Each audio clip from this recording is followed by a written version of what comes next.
Robo de identidad. Así es como se llama el mensaje. Voy a hacer una lectura de Daniel capítulo 1 y después vamos a introducir el mensaje una vez que hayamos leído esto. Así que les ruego por favor que me acompañen a Daniel capítulo 1 y dice así el texto bíblico. En el año tercero del reinado de Joacim, rey de Judá, vino Nabucodonosor, rey de Babilonia, a Jerusalén y la sitió. Y el Señor entregó en sus manos a Joacim, rey de Judá, y parte de los utensilios de la casa de Dios, y los trajo a la tierra de Sinar, a la casa de su Dios, y colocó los utensilios en la casa del tesoro de su Dios. Léase en minúscula su Dios, porque está hablando del Dios de Nabucodonosor.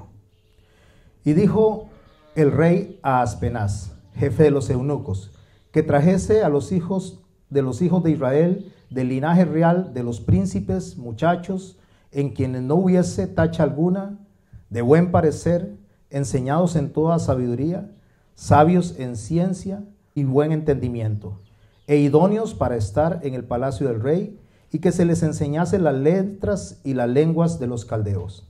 Y les señaló el rey la ración para cada día, de la provisión de la comida del rey y del vino y la bebida, que los criase por 3 años, para que al fin de ellos se presentasen delante del rey.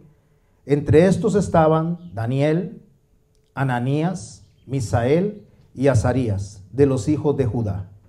Y a estos el jefe de los eunucos puso nombres, y puso a Daniel Belsasar, a Ananías Sadrach, a Misael Mesac y a Azarías Abed-Negó. Y el verso 8 subraya en estas palabras: y Daniel propuso en su corazón no contaminarse. Repito, y Daniel propuso en su corazón no contaminarse con la porción de la comida del rey ni con el vino que él bebía. Pidió por tanto al jefe de los eunucos que no se le obligase a contaminarse. Y puso Dios a Daniel en gracia, en buena voluntad con el jefe de los eunucos. Y dijo el jefe de los eunucos a Daniel: temo a mi señor rey, que señaló vuestra comida y vuestra bebida, pues luego que él vea vuestros rostros más pálidos que los de los muchachos, que son semejantes a vosotros, condenaréis para con el rey mi cabeza. Entonces dijo Daniel a Melzar, que estaba puesto por el jefe de los eunucos, sobre Daniel, Ananías, Misael y Azarías: te ruego que hagas la prueba con tus siervos por 10 días, y nos des legumbres a comer y agua de beber. Compara luego nuestros rostros con los rostros de los muchachos que comen la ración de la comida del rey, y haz después con tus siervos lo que según veas.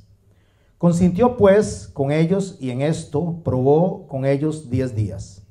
Y al cabo de los 10 días pareció el rostro de ellos mejor y más robusto que el de los otros muchachos que comían la porción de la comida del rey. Así pues, Melzar se llevaba la porción de la comida de ellos y el vino que habían de beber, y les daba legumbres. A estos 4 muchachos Dios les dio conocimiento e inteligencia en todas las letras y las ciencias. Y Daniel tuvo entendimiento en toda visión y sueños. Vamos a orar. Padre, en el nombre de Jesús te damos gracias por esta mañana. Te damos gracias por la oportunidad que nos das de ir a tu palabra, Señor, para poder tener respuesta a nuestras interrogantes, Señor, a nuestras dudas.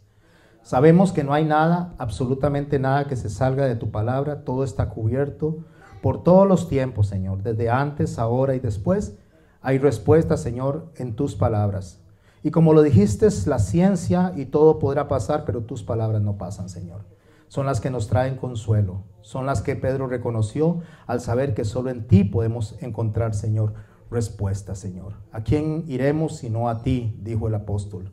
Gracias, Padre, por la enseñanza que dejaste escrita, Señor, en el libro de Daniel, y por la vida del profeta, Señor, que hoy nos enseña y hoy nos ayuda, Señor, a tener entendimiento.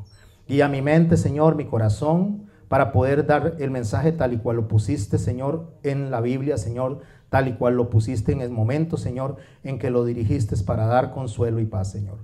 Ayúdanos a todos los que estamos acá, Señor. Abre nuestro entendimiento para aprender y hacer rema de tus palabras en nuestra vida y ponerlas en práctica, Señor. Ser consecuentes entre lo que decimos que somos y lo que hacemos.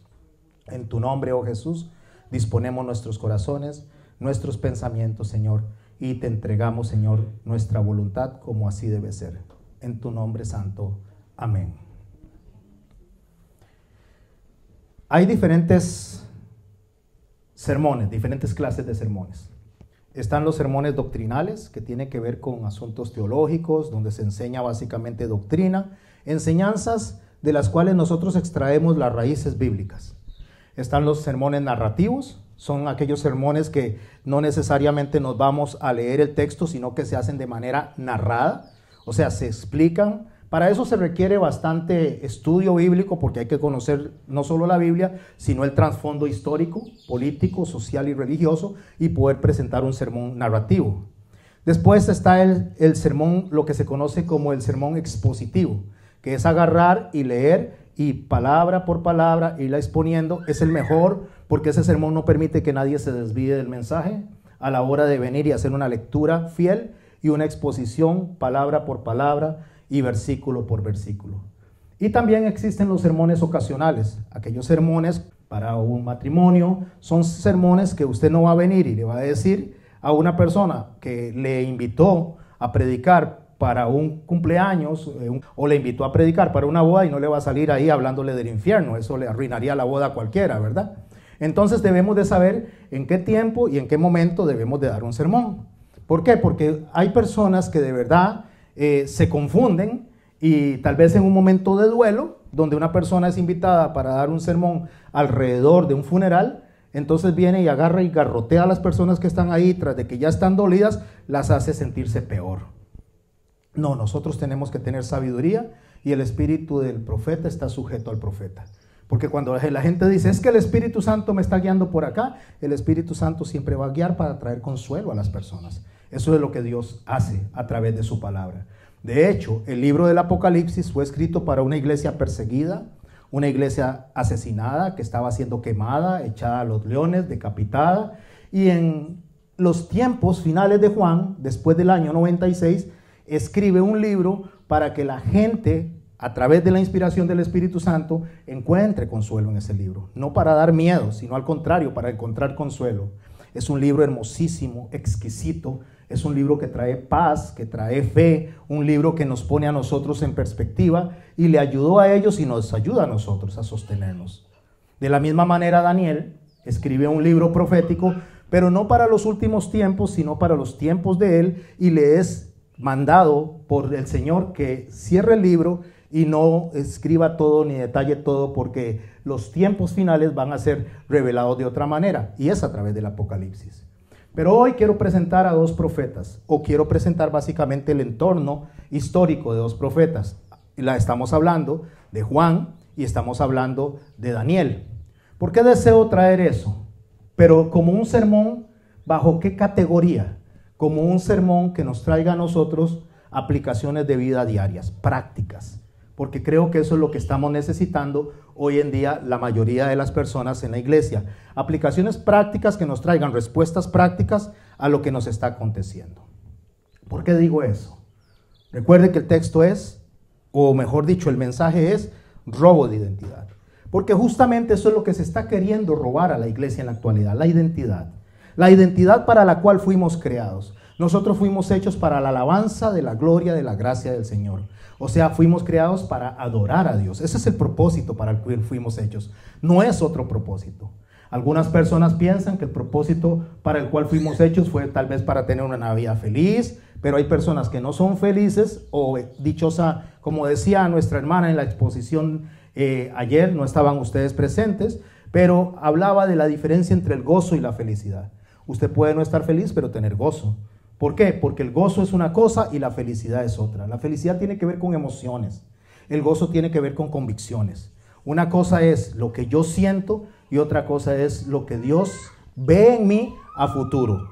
Y entonces cuando yo logro verme a futuro como Dios me ve, eso es una convicción y eso se llama fe. Ok, cuando yo entiendo esto, yo necesito ubicarme mis tiempos en los tiempos del profeta y poder encontrar respuestas ahí. ¿A qué me refiero? Hoy en día, y vengo aterrizando en el centro del mensaje, y es que hoy en día hay un montón de preguntas. Y preguntas de que si me vacuno o si no me vacuno. Si en la vacuna viene un microchip metido para que entonces tome control de mi vida y ahí está el sello metido para que el sello del demonio, el sello de Satanás venga y controle mi vida. Y que tal vez en algún momento un montón de antenas alrededor del mundo van a tirar una señal de 5G, 6G, 7G y todos vamos a quedar achicharrados, todas las personas que se vacunaron. O tal vez algunos dicen, bueno, entonces ahora resulta que no podemos no solamente negar la vacuna, sino que ahora hay un código que se va a poner y no vamos a poder entrar a los diferentes lugares si no tenemos ese código QR, creo que es que se llama así, o código de barras, que sería lo mismo. Déjenme decirle, mis hermanos y mis hermanas, que los códigos de barras están con nosotros desde hace muchos años. De hecho, si usted agarra su cédula, que aquí la tengo, ustedes pueden ver por detrás un código, eso es un código de barras. Cuando usted va a comprar, usted pasa las cosas y la computadora da los precios debido al código de barras. Y así podemos darnos cuenta de que esto nos ha acompañado desde hace mucho tiempo. Las vacunas nos han acompañado desde hace mucho tiempo. Creo que la mayoría de las personas aquí saben que la polio fue algo que invadió al mundo y mucha gente enfermaba de polio, y gracias a la vacuna de la polio las personas se logró erradicar esto y hoy en día no tenemos ese horror tan terrible. Y así enfermedad tras enfermedad que las vacunas han salvado o han ayudado. Digo las vacunas refiriéndome como herramienta, ¿verdad? Sabemos que es Dios el que pone la sabiduría en los médicos, en los científicos, y logramos obtener nosotros las vacunas. Hablando propiamente de la vacuna que se teme y el temor que la gente tiene a esta vacuna, que es la vacuna del coronavirus, déjeme decirle que el estudio de los coronavirus tiene más de 50 años. Este es uno de muchos coronavirus, el que está saliendo ahora. Y las vacunas que se han venido haciendo han venido siendo aplicadas a los diferentes coronavirus. Lo que pasa es que este último ha sido desarrollado de una manera sobre esos estudios de 50 años, porque este ha sido atípico, ha sido diferente. Fue diferente en la capacidad de contagio, en la forma en que se contagia, porque no es como la influencia, que lleva un poquito más de contacto, sino que solamente con que una persona esté hablando al frente suyo a una distancia menor de 1,5 metros, podría estarle contagiando. Pero no es algo nuevo, ni las vacunas son algo nuevo. Sino que se está trabajando en empresas que han desarrollado vacunas para la humanidad durante más de 100 años. Lo cual, que cuando nosotros decimos que estas vacunas fueron hechas para meter un microchip en nuestro cuerpo, aparte de ignorancia, porque es ignorancia, a veces es atrevimiento decir eso cuando ni siquiera somos científicos. No somos médicos y por lo tanto nosotros deberíamos de ser un poco más prudentes a la hora que abrimos la boca. Estoy refiriéndome a los pastores. ¿Por qué? Porque nosotros somos pastores, nosotros no somos científicos. Por lo tanto, deberíamos de asesorarnos antes de abrir la boca y entonces poner temor en los corazones de las personas, infundado temor que no deberían de tener. ¿Por qué? Porque la vacuna es una vacuna. Ahora, que al usar esta vacuna para control de las personas, para limitarles su movilidad y su libertad, eso es otra cosa. Pero la enfermedad existe y la vacuna para la enfermedad existe. Pero alrededor de esto, por supuesto, alrededor de esto se levantó todo un control para poder, ya no solo que usted mayor de edad tenga un código de barras en su cédula, sino que los niños todos sean censados y todo mundo sepa, o no todo mundo, sino las autoridades mundiales sepan quién es usted, dónde vive y todo lo relativo a su vida.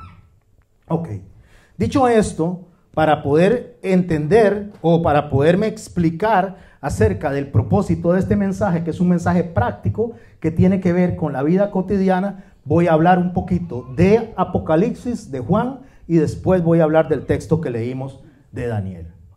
Juan, cuando escribe el Apocalipsis, les comenté y les dije que fue para una iglesia perseguida.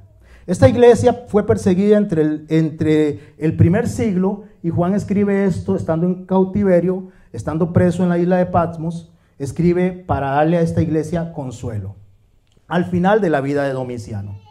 Después de Domiciano, cuando viene y toma control otros emperadores, entre ellos Trajano y Adriano, una de las cosas que hace Trajano es poner el mercado de Trajano, así se le conoce al mercado de Trajano.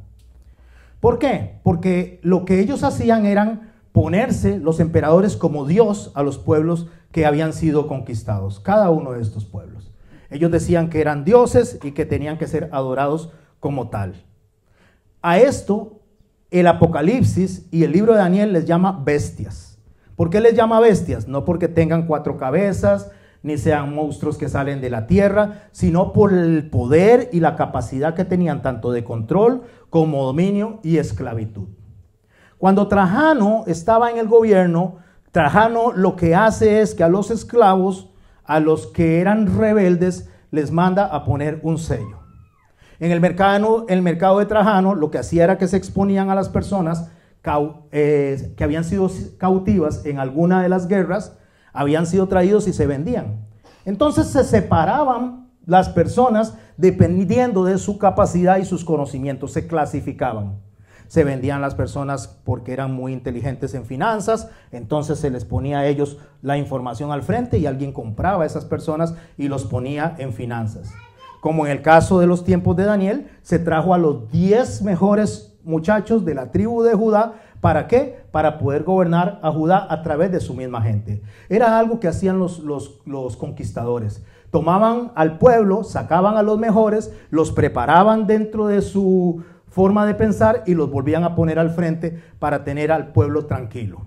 Bueno, de esa misma forma, Trajano lo hacía, solamente que habían algunas personas que no se rendían, no se sujetaban, no se presentaban al imperio y entonces se los ponía en una sección que se consideraba los de la ignominia. ¿Cuáles son los de la ignominia? Aquellas personas que tenían que pasar por la vergüenza. A estas personas les agarraban y les ponían un sello en la frente o en la cara donde se viera, para que cuando ellos huyeran, cuando ellos escapaban, porque justamente por ser rebeldes tenían la tendencia a escapar, cuando ellos escaparan, cualquiera que los viera supiera que eran fugitivos del imperio y los trajera al imperio o los mataban, dependiendo quién los capturara. Y eran sellados en la cara. No había forma de que ellos se escondieran. Eso se daba en el mercado de Trajano. Cuando el Apocalipsis escribe y habla del sello de la bestia, se está refiriendo a este sello, a esto que se le ponía en la cara a las personas rebeldes que escapaban y no querían sujetarse al imperio. Lógicamente, cuando yo conozco el trasfondo histórico, entonces yo sé lo que está escribiendo el libro del Apocalipsis. Pero eso, lógicamente, nos enseña a nosotros un mensaje que va más allá de ese momento, porque el Apocalipsis fue escrito para lo que era, lo que es y lo que será. Estaba hablando de un presente continuo, pero era un presente continuo que pasaba en los tiempos de Juan, que pasaba en los tiempos de Daniel y que pasaba en los tiempos primeros, cuando las primeras poblaciones empezaron a moverse alrededor del mundo. Tiene que ver con control. Ahora, pensemos esto.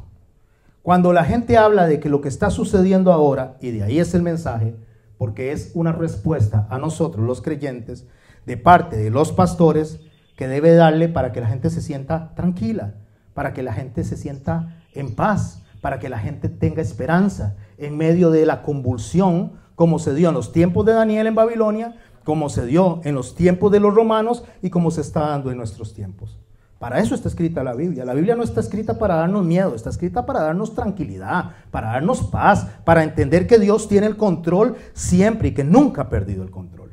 Cuando la gente dice, ay, que Dios tome el control de mi vida, no sabe lo que está diciendo. Es un error. Dios nunca ha perdido el control de la vida de nadie.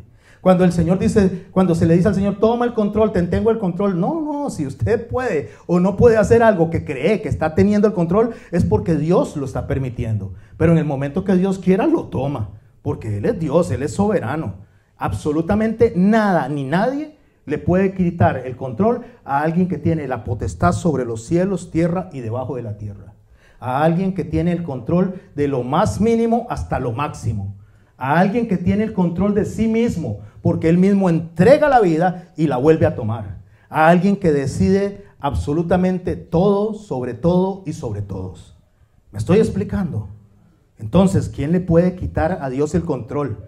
¿Puede una vacuna limitar a los creyentes? No, no puede. ¿Puede un sello limitar a los creyentes? No, no puede. Porque la palabra de Dios dice que aún el enemigo va a tratar de engañar, si es posible, y subraye si es posible, a los escogidos.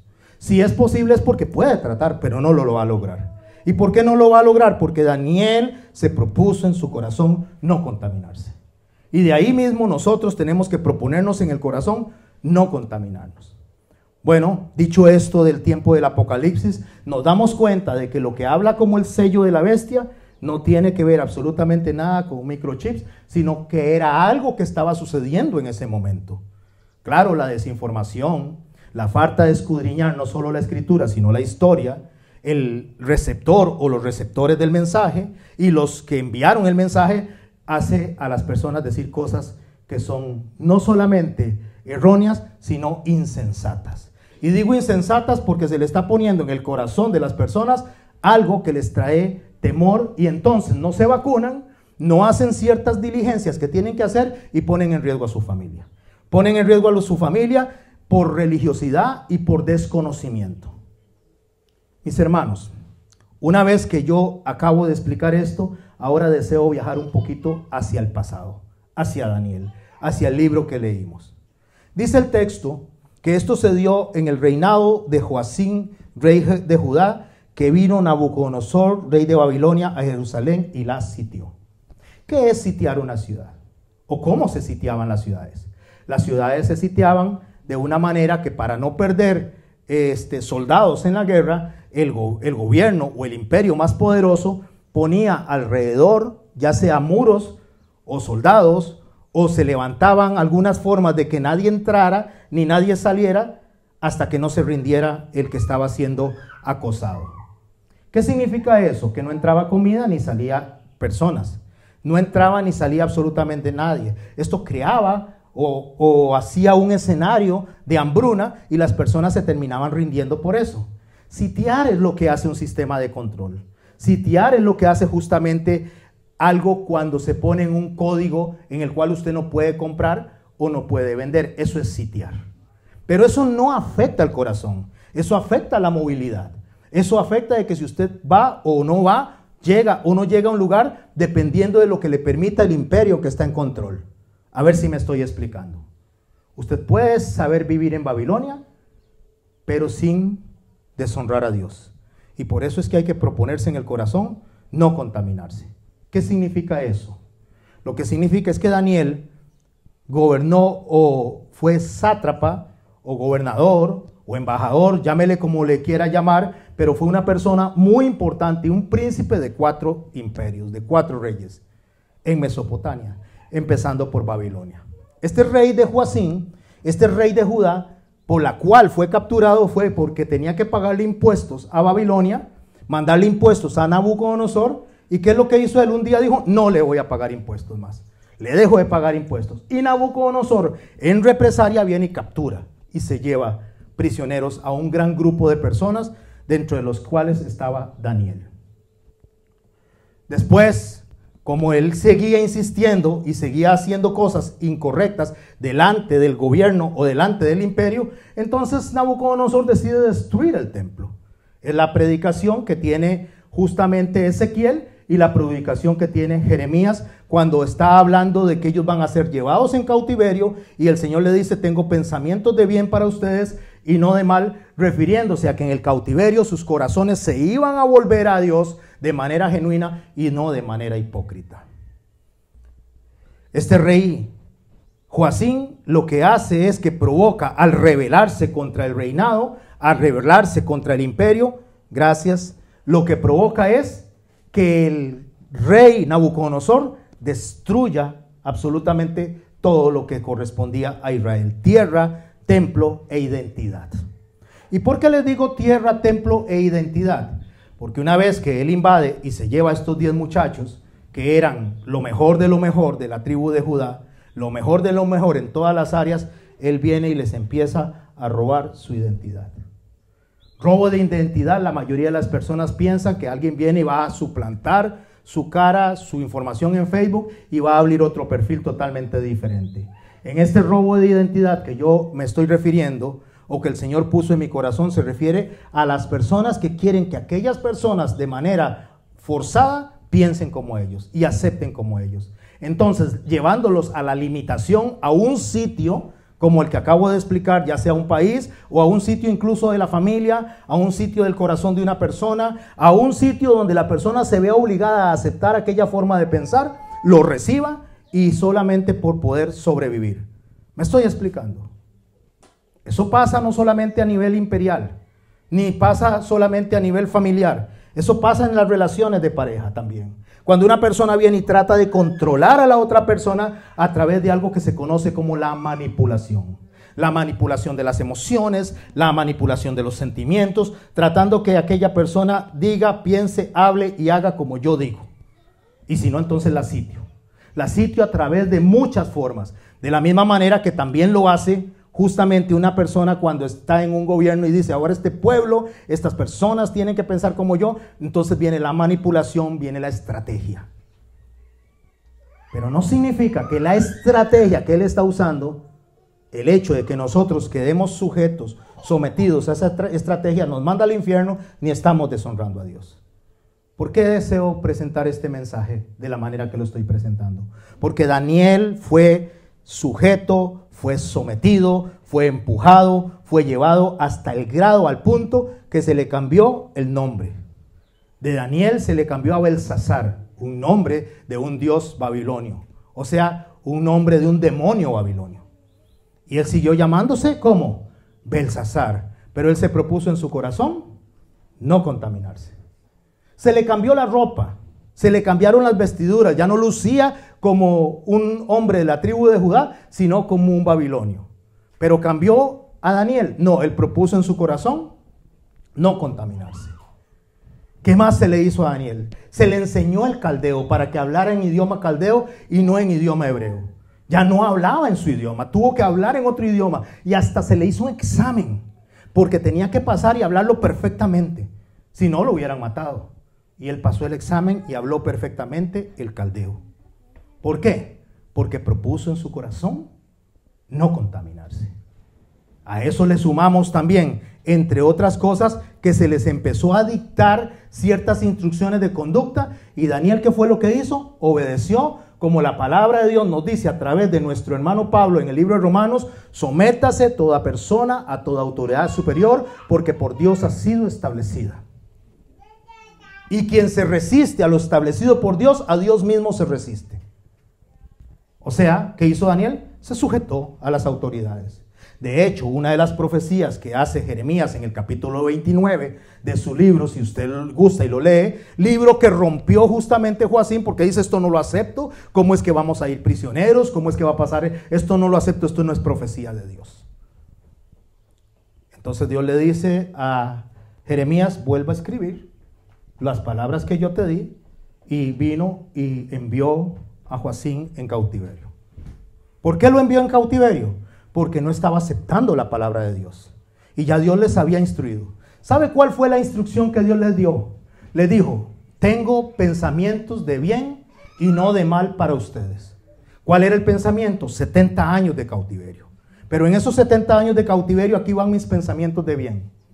Sométase al rey, cásense, tengan hijos, siembren, hagan casas, porque no van a salir antes de los 70 años. ¿Qué es lo que Dios le está diciendo? Lo que yo dije se va a cumplir. Ustedes pueden luchar, ustedes pueden decretar, ustedes pueden hacer lo que ustedes quieran, pero lo que yo dije se va a cumplir. Y mis hermanos y mis hermanas, si Dios dijo que iba a haber un gobierno mundial, una religión mundial, y que iba a haber un control mundial, va a haber un control mundial, se vacune usted o no se vacune. Se inscriba en el código o no se inscriba. Pero quiero hacer un paréntesis aquí. Porque resulta que esto en este momento está compitiendo o tiene competencia de nuestro país por ahora. En un gobierno que está terminando. En un gobierno que está por cambiar en mayo. En un gobierno que podría no sostener esto y podría sí sostenerlo. Porque vendría otro presidente y tal vez el otro presidente dice: no, esto no se va a hacer. Entonces la gente está alarmada. La gente tiene un montón de cosas entre si no o si sí, en algo que está prácticamente feneciendo. Por eso le dicen que si lo extienden a mayo. Ustedes creen que la política no está funcionando ahí. Le están diciendo: mire, esperemos hasta mayo para que se ponga esto y se habilite. Lógico, las personas que le están diciendo esto saben que en mayo está otro presidente y que ya no es competencia de él. Cierro este paréntesis y continúo con Daniel. Pero aquí hay algo más serio con Daniel. A Daniel no solo se quitó su forma de vestir, no solo se le quitó su idioma, lo que comía, no solo se le quitó absolutamente todas las cosas que lo identificaban a él como un príncipe de la tribu de Judá, sino que se le quitó su descendencia. A Daniel, de 17 años, fue llevado en cautiverio y le fueron quitados los testículos.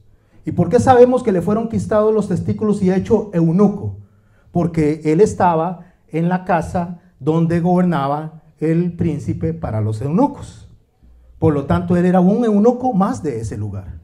Por eso usted no le ve a Daniel descendencia en el resto de la Biblia, porque a Daniel hasta eso se le quitó. ¿Qué haría un muchacho de 17 años que se le cambie el nombre, se le cambie el lenguaje, se le cambie la ropa, se le quite la familia, se saque de su país, se traiga acá y se le castre para que no tenga descendencia? No podría renegar ese hombre y decirle, pero si yo soy de la tribu de Judá, Señor, yo me he esforzado, yo he aprendido, ¿cómo me está pasando esto, Dios, a mí? Y podría estar renegando contra Dios. Y no digamos con razón o sin razón, sino en su humanidad podría estarlo haciendo. Pero Daniel propuso en su corazón no contaminarse. Pero mis hermanos, nosotros hoy en día, hoy en el siglo XXI, la mayoría de las personas giran alrededor de sus propios pensamientos, de la necedad, predicando a un Dios que tiene poder, predicando a un Dios soberano, predicando a un Dios que tiene el control sobre mi vida hasta en las mínimas circunstancias o en las mayores que yo tenga, pero me agobia, me vuelca, me hace perder el sueño, una vacuna o un código. Y si Dios no tiene poder ni control sobre ese código o esa vacuna, hermanos y hermanas, cerremos esto y dediquémonos a otra cosa. Porque estamos predicando a un Dios que lo controlan las circunstancias. A un Dios que no puede cuidar a su pueblo. A un Dios que no puede extender a Daniel su protección durante 4 reyes que fueron quitados.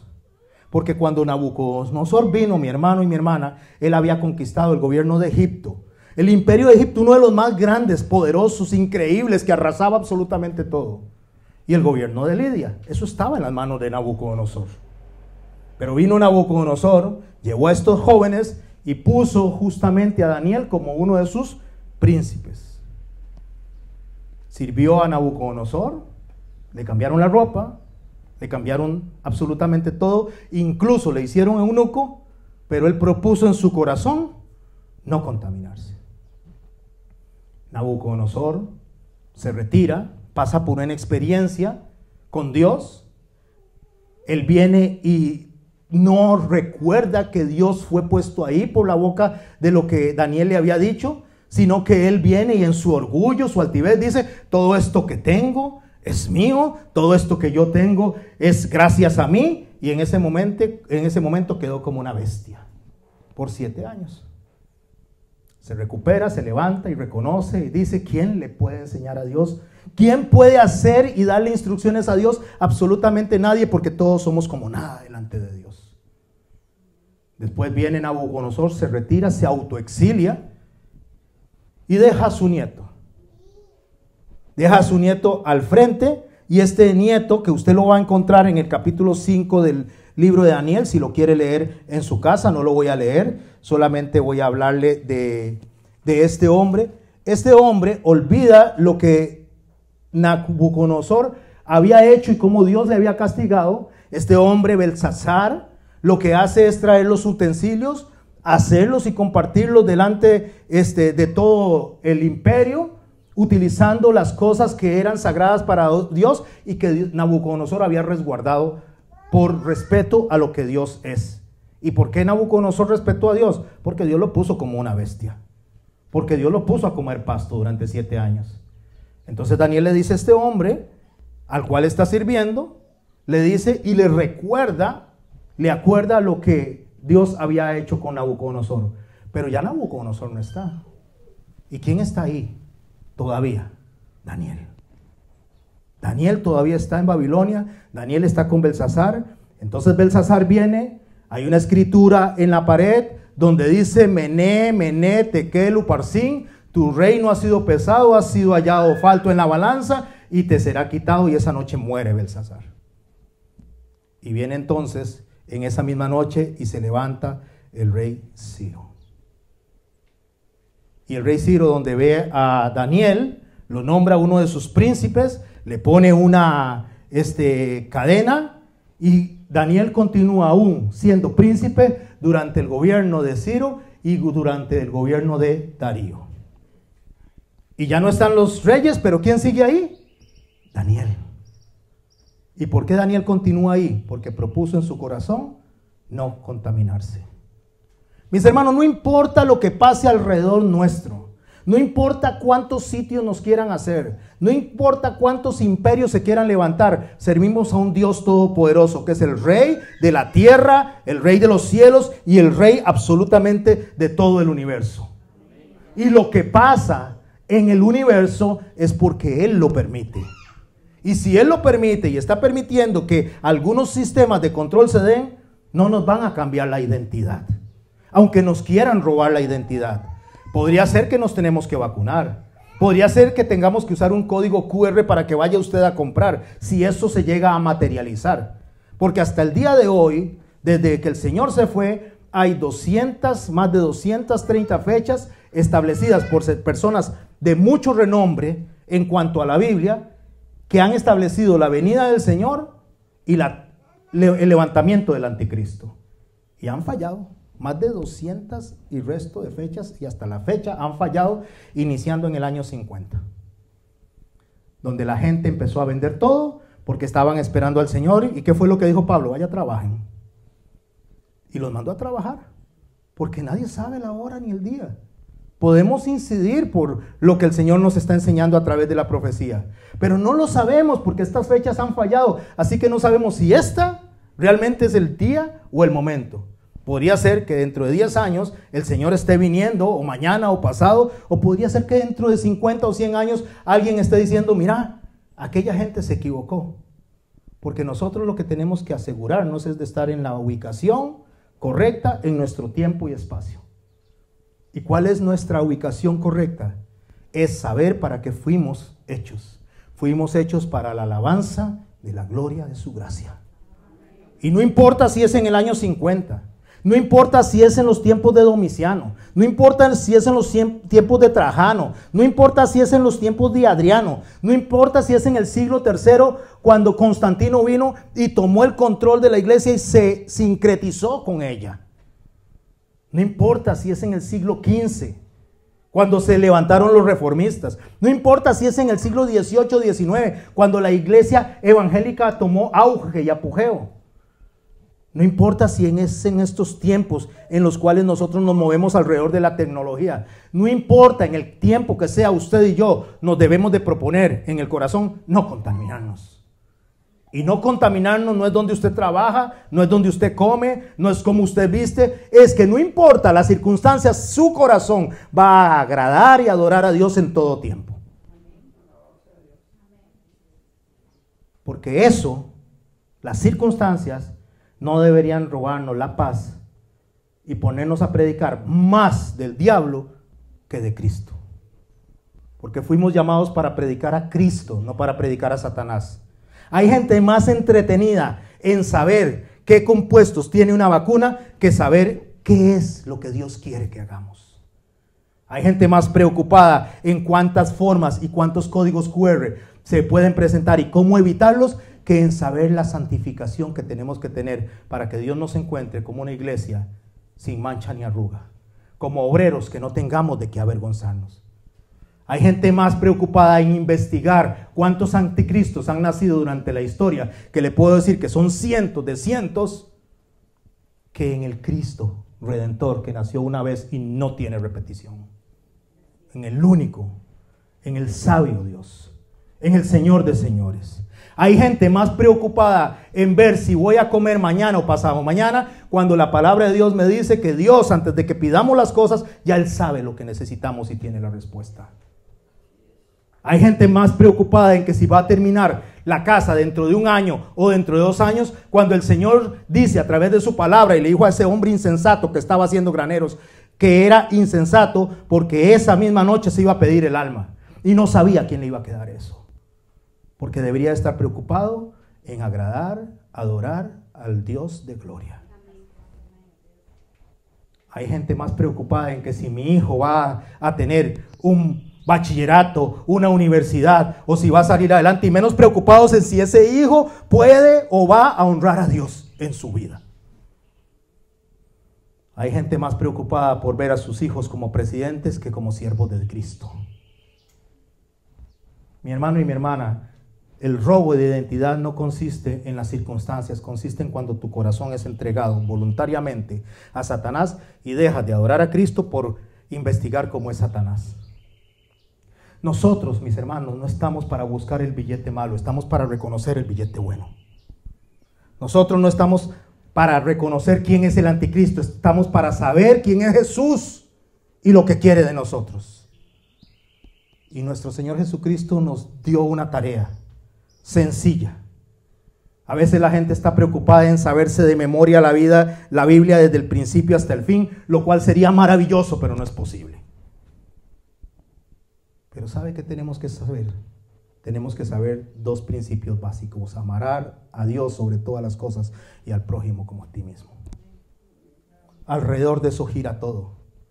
Y amar al prójimo, mis hermanos, es enseñarle correctamente. Amar al prójimo es no traerle nubes, enseñanzas, perdón la palabra que voy a usar, estúpidas, sin sentido. ¿Y por qué digo enseñanzas estúpidas y sin sentido? Porque estas se repiten una y otra y otra y otra vez en el paso del tiempo. Allá por el siglo XV, cuando estaba la gran peste en Europa, la gente moría. Murieron 56 millones de personas. Pero los judíos no enfermaban. Los judíos se mantenían siempre al frente. Y la gente dijo, es que estos judíos hicieron una hechicería. Hay que matarlos, hay que perseguirlos. Y los empezaron a perseguir y a asesinar porque no se enfermaban. Y tiempo después se dieron cuenta por qué no se enfermaban. Porque se lavaban las manos. Porque la Torá dice que hay que lavarse las manos antes de comer. Por eso no se enfermaban y los mataban porque seguían las enseñanzas de Dios. Los ignorantes mataban a los que seguían a Dios porque decían que ellos los estaban envenenando. Pero si todos hubieran seguido las escrituras, todas esas personas se hubieran salvado. En vez de estar buscando, mis hermanos, al demonio detrás de una instrucción de salud, donde dice que nos pongamos las mascarillas, que nos lavemos las manos, deberíamos de estar buscando nosotros en eso el beneficio de nuestro hermano y de nuestra hermana. Porque la ignorancia, como dice mi esposa, es atrevida. Y la ignorancia que es atrevida pone en riesgo a las personas. Porque si solo usted se enfermara y se muere, pues no hay ningún problema. Usted escogió por eso. Pero cuando escogemos por el resto de la familia. Y si enfermamos, enferma el resto de la familia. Y tal vez no se muera, porque la muerte está ya establecida. Nadie muere antes ni después. Pero la va a pasar muy mal. La va a pasar muy difícil. Pero Daniel entendió eso y Daniel se propuso en su corazón no contaminarse. Porque Daniel lo que se propuso fue adorar al rey. Pastor, me dice una persona un día de estos, ¿y qué hacemos en la iglesia si de verdad se implanta ese código QR? ¿Qué hacemos entonces, mi hermano pastor? Porque tenemos que tomar una decisión entre dejar entrar a unos y no dejar entrar a otros. Yo le dije, mi hermano, vea, cuando a Daniel se le cambió el nombre, él no hizo nada, propuso en su corazón no contaminarse. Cuando se le cambió la ropa, ¿qué pasó? Él dijo y siguió proponiéndose en su corazón no contaminarse. Cuando se le hizo eunuco, él propuso en su corazón no contaminarse. Pero cuando a Daniel se le dijo que tenía que adorar una estatua y que tenía que adorar a un rey, él abrió las ventanas y oró y adoró hacia Jerusalén a Dios bendito.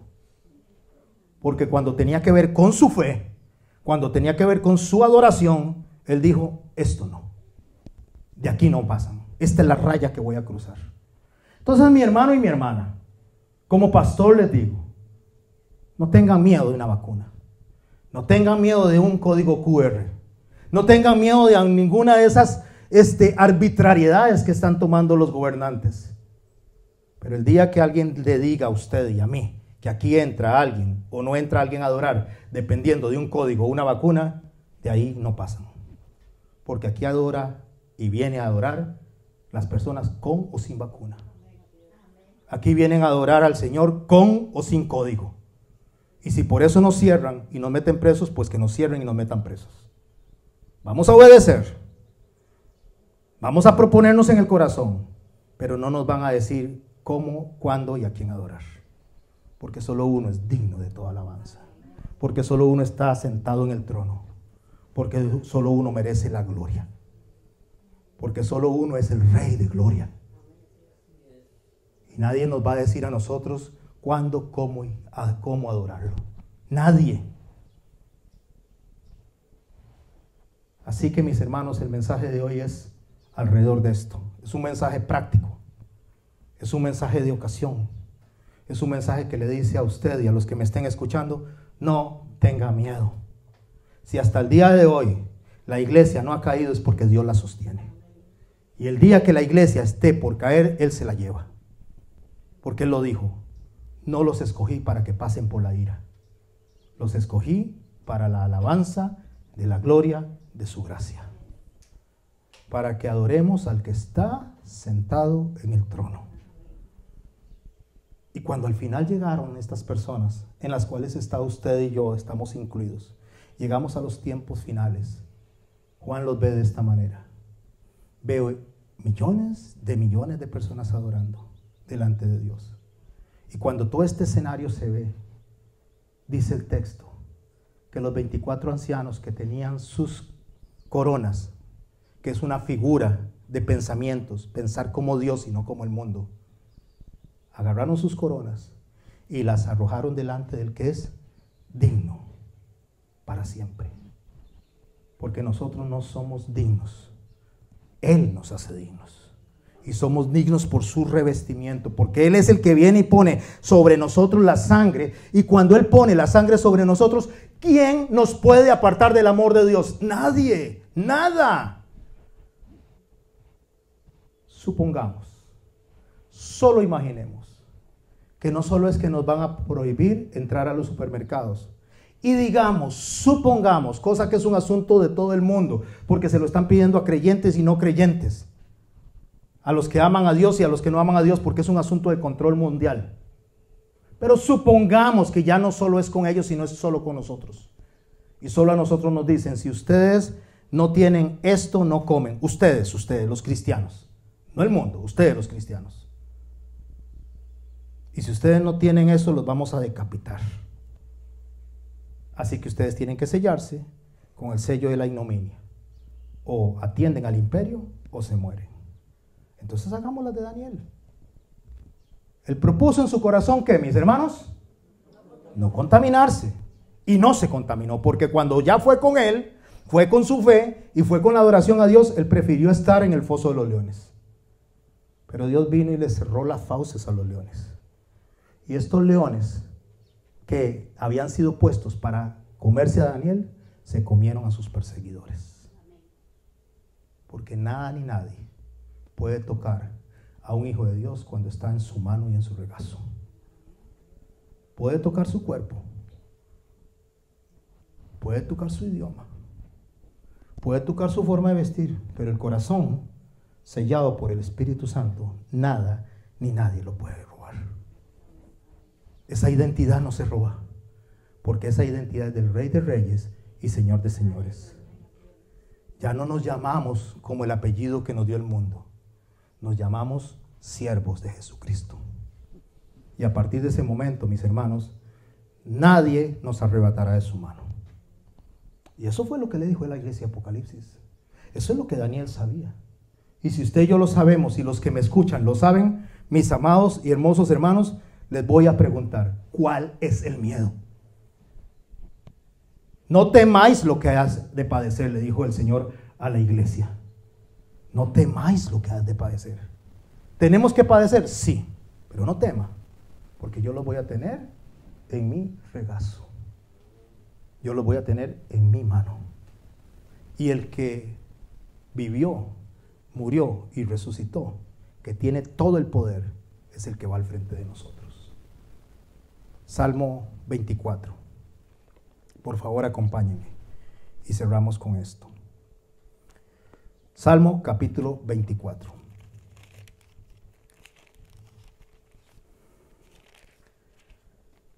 De Jehová es la tierra y su plenitud, el mundo y los que en él habitan. ¿A quién incluye? Creyentes y no creyentes. Porque él la fundó sobre los mares y la afirmó sobre los ríos. ¿Quién subirá al monte de Jehová? ¿Y quién estará en su lugar santo? Responde el salmista: el limpio de manos y puro de corazón, el que no ha elevado su alma a cosas vanas ni jurado con engaño. Él recibirá la bendición de Jehová y justicia de Dios y de salvación. Tal es la generación de los que le buscan, de los que buscan su rostro, oh Dios de Jacob. ¿A quién se está refiriendo? A Jesús. Jesús es el limpio de manos y puro de corazón. Es el que no se ha sentado en silla de escarnecedores. Es el único que ha cumplido la justicia de Dios. De Él está hablando. Él es el Rey de Gloria. Él es el Señor de señores. Él es el que va delante de nosotros. De Él está hablando. Por lo tanto, alzad, oh puertas, vuestras cabezas. O sea, levante la cabeza, sea erguido en este momento. No le tenga miedo al mundo, porque Dios lo prometió. Porque Dios te está haciendo de las manos. Porque no hay nada ni nadie que te pueda quitar la bendición y el norte, la meta que Dios estableció para ti. ¿Quién es el Rey de Gloria? Jehová, el fuerte y valiente. Jehová, el poderoso en batalla. Ese es el Rey de Gloria. Alzad, oh puertas, vuestras cabezas, y alzaos vosotras puertas eternas, y entrará el Rey de Gloria. Solo imagínese esto. Llegamos delante del Señor. Hay unos querubines al frente que no nos dejan pasar. ¿Por qué tengo que dejarlos entrar? Porque me resistí a vacunarme. Soy fuerte. Soy un hombre de fe. Soy un hombre que resistió hasta el final. Me morí de coronavirus, pero me morí gracias a mi fe. Eso no es razón para que usted entre. Siéntese a esperar ahí. ¿Y a usted por qué lo tengo que dejar entrar? Porque no usé el código de barras, o sea, no utilicé el QR. Ajá, me morí de hambre, pero soy un hombre de fe. No, siéntese ahí. ¿Y usted por qué tengo que dejarlo entrar? Porque yo prediqué a esta gente, a estos dos que se murieron, a estos les prediqué y a mí me mataron porque yo prediqué eso. ¿Quiénes lo mataron? La familia de ellos, porque se murieron.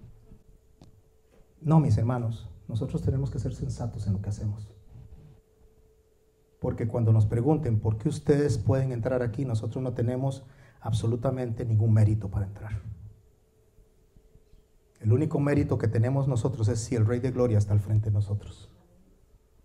Entonces viene Jesús delante de usted y de mí, que no nos morimos porque nos pusimos la vacuna, que no nos morimos porque fuimos a comprar a los supermercados, que no nos morimos porque trabajamos esmeradamente siendo buen testimonio para las demás personas como hijos de Dios responsables del trabajo.